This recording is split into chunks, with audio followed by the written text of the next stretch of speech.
Hello, I'm Jess Be, and I'm here with Ethan and Ritzy here on Toronto Island. We're going to talk today about some comedy. So I met you guys in radio broadcasting, and now you've made the switch full on to comedy. Yes, we have. Yeah. And how did you make that decision? I think it was more I couldn't find a job in radio, so Yeah, but finding a job in comedy is so much easier. yeah, So much easier. yeah. So it was like, well, there's unpaid work at radio because that's all you can really get, but it's not as fun as doing unpaid comedy. So I decided to go with that instead. Fair enough. Do you want to be on TV one day, or film, or anything like that, or just strictly live? Well, yeah, that's I think pretty much the goal of a stand-up Do comedian. you want to be on TV one day? One day I'd like to be on TV. I meant... No, actually, I want to be not noticed at all. I hope no one finds me funny. I hope to just never be successful. I meant in movies and stuff like that. Oh, movies, Sorry. no, I'm sorry. But movies, yeah, absolutely. I would love to do that kind of stuff. Whatever, we're writing a TV show though. That's true. We're writing a TV show.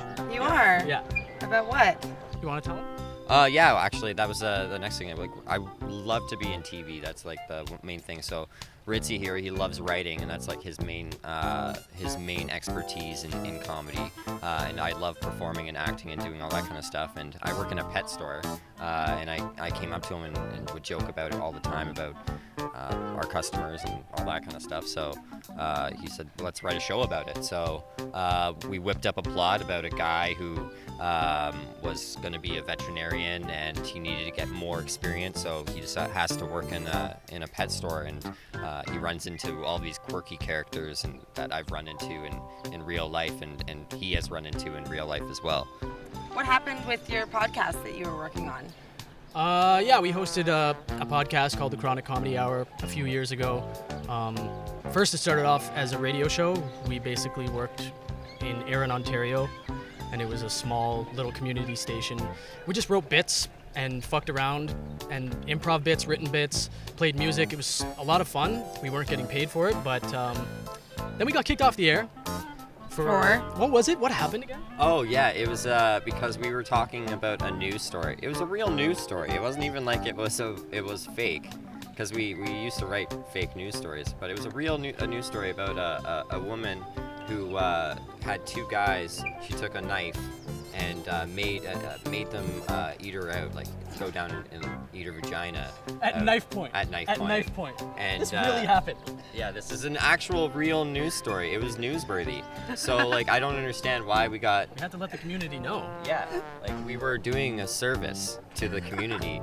I think what did it was the fact that we said the quote unquote of what actually happened and how it apparently smelled really, really bad, and like it was like atrocious and stuff like that. Which I will even say, I'm like, I don't understand why they had to include that in the article. Like I think Unnecessary. That was unnecessary. someone called in and complained. Yeah. That sucks. Yeah, it was one person. It wasn't even like it was like a bunch of people. It was one person, and everyone else like thought we were hilarious. Do you want to do a joke or no? A joke? Do a Do joke. a joke, Ethan. Do a joke. Like I hate playing hide and go seek with my grandma because she hides in her urn every single time. Aww. If a dwarf jumps off a table, is that considered a suicide attempt? Whenever I break up with a girl, I take her to a library because she's not allowed to yell. Yeah. Those are all yours? Those are original Nice. jokes. Those are Ethan original. Yeah. Ethan Copyrighted. originals. Yeah, copyrighted. For sure. Good. Don't steal those, because if you do, you might become You successful. can tell my enthusiasm towards them. I'm just like, these are my winners. Those aren't brand new These jokes. are what's Those are gonna get my HBO special. Yeah. Yeah, Jim Carrey called me the other day and he was like, that library joke you have, how much? How much? And I was like, Not for you sale. know what, Jim? Not for sale. You know what, Jimbo? For you, I'll toss it in for free.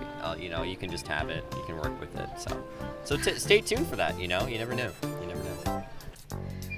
Well, thanks a lot, guys. Yeah, no problem. Appreciate Thank you. it. Best of luck. Thank you. You're gonna be great, and one day I'll get to be in one of your movies. Ritzy promised me a year ago. I don't know about that, A but small part. maybe behind the scenes. No, I'll probably never talk to you again. Oh. Well, on that note, thanks a lot. And we'll see you next week. We're interviewing John Bon Jovi.